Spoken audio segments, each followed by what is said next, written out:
Hello, I am Nino Diulis, and on behalf of myself and Lashana Grimes, I will be uh, giving you some background information on the AP Physics 1 web-based learning system, introducing it to you, and giving you some general teaching background on that and some reflections that we've had along the way in building it.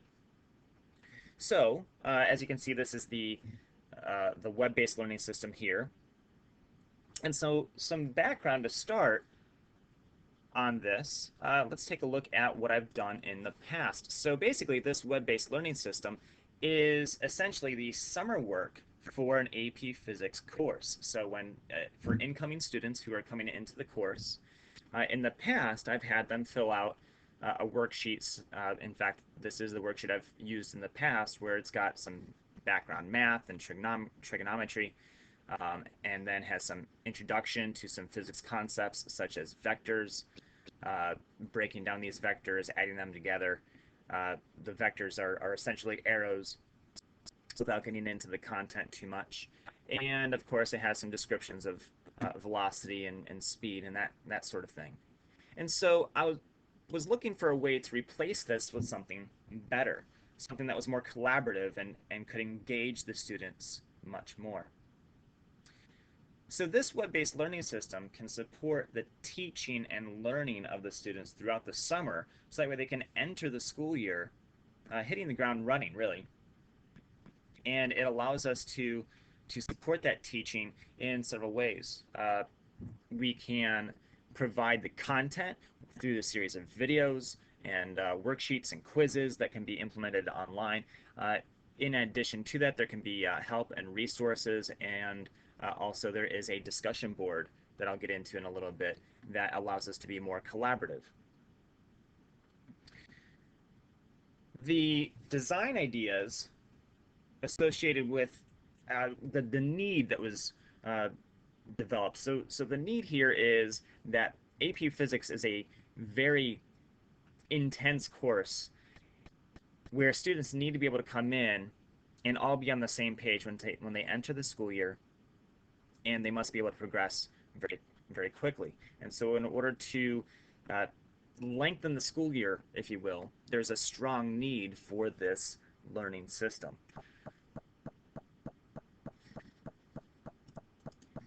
In terms of the design, there are 5 modules. There's a math review, and then there is the physics-specific content. So it's really pretty much the same content that was in that series of worksheets that I had just shown you, but the presentation of this material is done a little bit differently. And so I'll just show you very quickly. Uh, for the learning activities of each module, there is a video of me going through the content itself, so that's something I wasn't able to do before. There is a worksheet that they must download and work on, so that is essentially the same thing that we had before. And then there's also a quiz, and then there's also a discussion board, so that way we can have a more collaborative environment. All of these things combined allow us to have an environment, an entire classroom sort of environment, where the students can get the content, they can practice the content, they can test their knowledge on the content, and then also collaborate and ask questions on that content, so that way they can, each step along the way, check their understanding. Designing this web-based learning system was a bit of a process. We knew that we wanted to make a series of videos for the content and also have some worksheets and have some sort of quizzes, but we weren't exactly sure how all that was going to be implemented. Also, the discussion board was an idea that we had, but weren't exactly certain on that either. So if I go back to the home page, I can start to go through the web-based learning system with you a little bit, and we can look at what this is all about.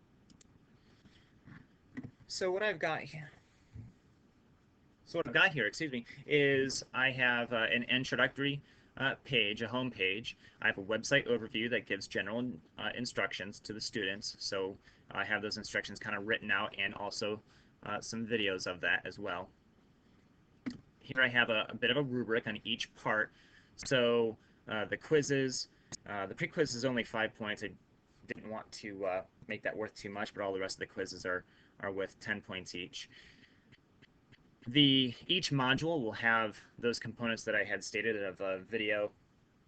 So they are to watch the video, they are to download and complete each worksheet. Those worksheets, when they turn them in the first day of school, will be worth 10 points each, and each quiz will be worth 10 points each as well. So since there's 5 modules, that'll be 50 points for each the worksheet and quiz respectively. I also have the discussion board, and I want them to do 3 posts, so that's going to be a total of 15 points there, and 140 points across the board. So here we have the pre-quiz, has some general information that they may or may not really know how to solve too well, but it's usually sort of freshman level stuff that's taught, although maybe there's yeah, it's probably a freshman or sophomore year in high school stuff that's taught, but you know how students tend to forget things. So it's a bit of a pre-quiz and to see where students are in terms of understanding. If I go to the first module, it's really just math review. And so I have the learning objectives, the learning activities. They can download the module worksheet here. And that's part of the process is I knew that I would have to have them download the module worksheet in order to work on it and turn it in the first day of school. It was considering maybe a method of having a Dropbox to turn in, but it seemed a little too complex and didn't want to make a system where students would get too confused. So I just wanted to have them download it. They can work on it in hand since it's very math-centric. And then the quiz is embedded. Well, part of the problem that I wound up having is I initially, at the very bottom of the page, if you see, I had posted the worksheet, and they can download by clicking this button here. But in our process, we actually learned that a lot of our users who were trying to test out our site for us found that to be very confusing. They were clicking here, and it just brings you to the worksheet, another page with the worksheet, and then you'd have to click another button to download it. It became very confusing. I did leave this here, but in addition to that, I put a link here to a direct download, and I also put a worksheets and download page where I've got downloads of all the modules. I have a download of a bit of a checklist, if you will, of the learning activities for the entire site, and also have a couple of downloads for the first homework assignments that I'll have when we start the year. So that way students can start the year homework off, but this is additional information that they don't really necessarily have to have, but if they want, they can get a jump start on the school year. They are, in fact, AP students after all. So this makes it a little bit easier for them to download all the worksheets. So going back,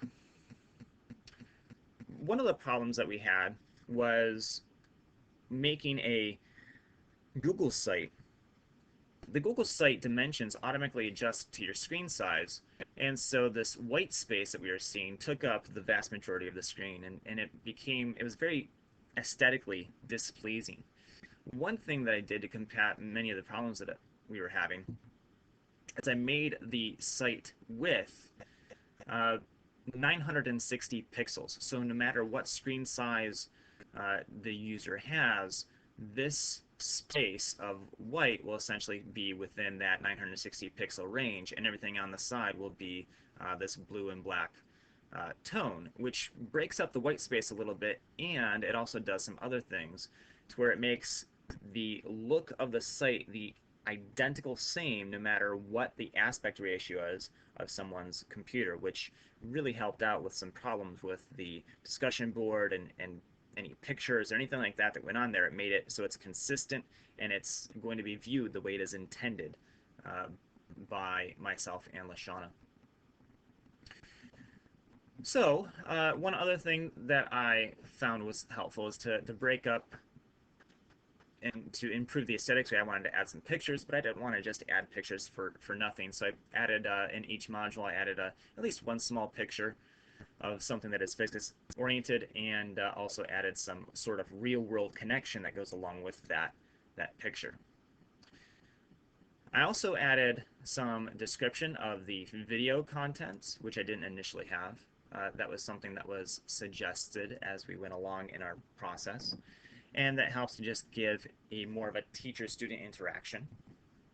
And then, of course, there's the videos. And so if I give you just a short, brief example of what the videos look like here. So what I have here is I actually went into my classroom and did some lessons on my smartboard as if I had students in the classroom. And if I were to play this along, I can even give sound for a quick moment. That way, I'm going to have 1 over r squared. So I simply divided each side by the numerator. But something needs to stay in that numerator. And okay, so I can mute that.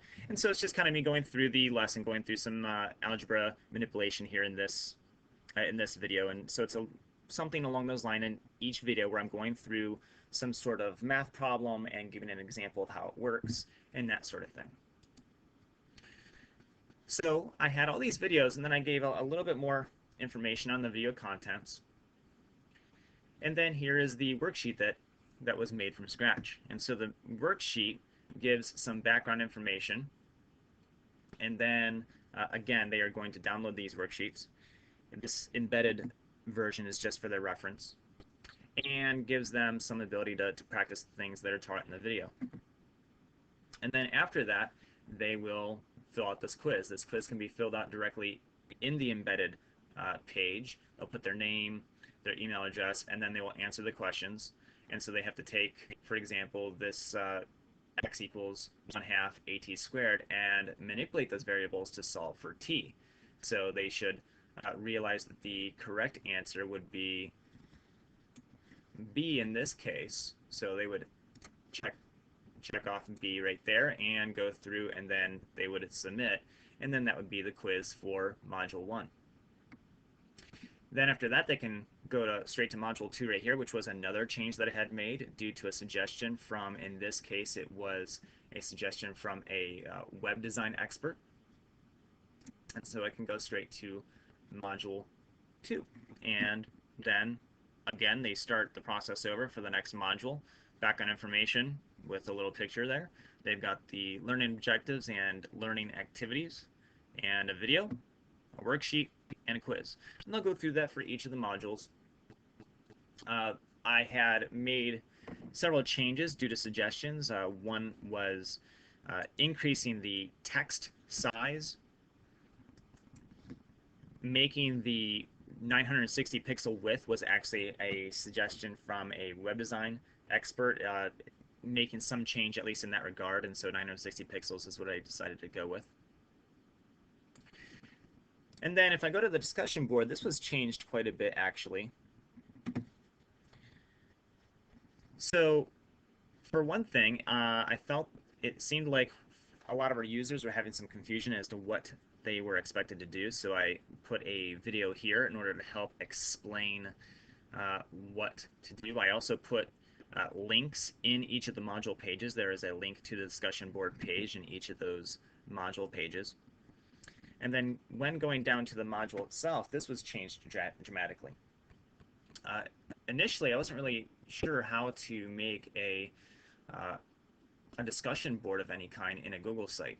What I did initially was I had made a Google form and a Google sheet that was embedded side by side, and initially students would have to fill out the form and then refresh the page, and then their response would show up in the Google sheet that was embedded.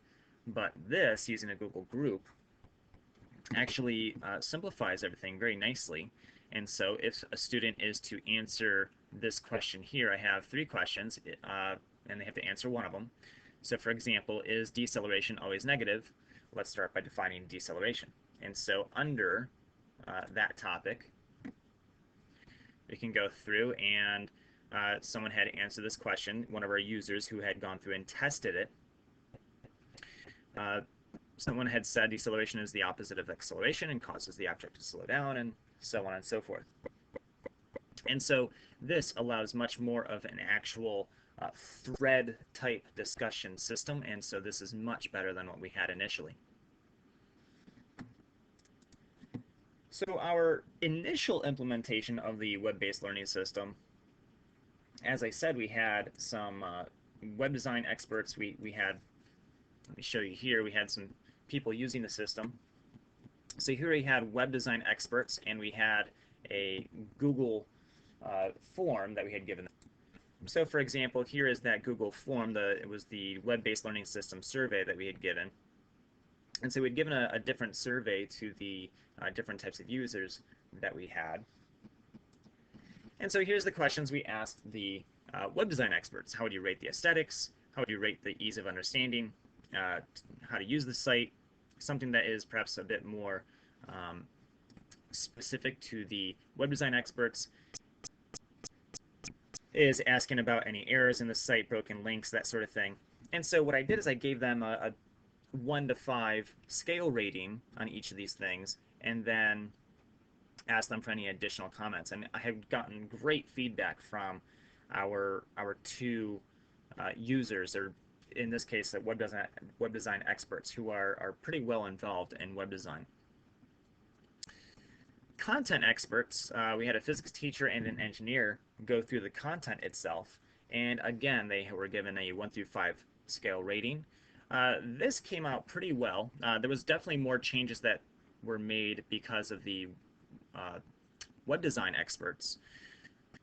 The content, the content went over quite well, and we definitely felt that the videos and the worksheets, those didn't really need too much changing. The one change that I did make is I went back through the quizzes and numbered them because they weren't numbered. They aren't numbered by default with Google Forms. So I went through and numbered them to alleviate any confusion, but otherwise it seemed like everything was good there. And then with the users, we had 3 users, a couple of former physics students and an incoming physics student.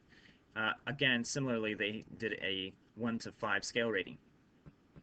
And their numbers were a little bit more all over the place, actually, but still overall quite well.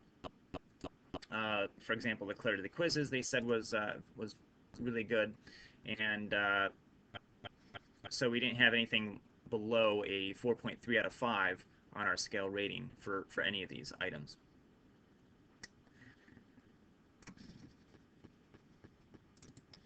You can see here that we had some ideas on how to change the site at that point. So we changed the horizontal navigation bar a little bit. So if I go back to the to that, putting these modules under a tab like this is something that we changed due to that those users, the web design specifically, because we had actually 2 lines of horizontal navigation and it made it a bit clustered. So by putting the modules in this sort of setup really helped things out greatly in that regard. Also, that's when I had added the learning activities and to each module to help students understand what needed to be done. That's also when I added the worksheet downloads page. And so all of this feedback was really quite helpful. After making many of those changes, Lashana had 3 users that did a usability test. And so she was actually there with these 3 students who were ranging from, they were in 9, 10, and 11th grade, each of them, and so they were a little bit under skilled, if you will, in terms of AP Physics, except for the one who was in 11th grade. But still, with that, they were able to go through the website, and while she was there with them, she had asked them questions. She had given them half an hour to go through a module and kind of review the site, although that's limited time. And then she had spent about half an hour asking them these questions. And so we had gotten some pretty good feedback here as well.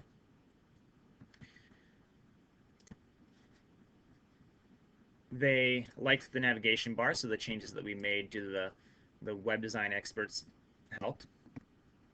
And so as you can see, there's lots of questions and some feedback that helped us make some additional changes. It mostly at that point was aesthetics and just trying to create a little bit more clarity with the discussion board. And so that's why I made the video on the discussion board was after the usability test, and also a little bit more clarity with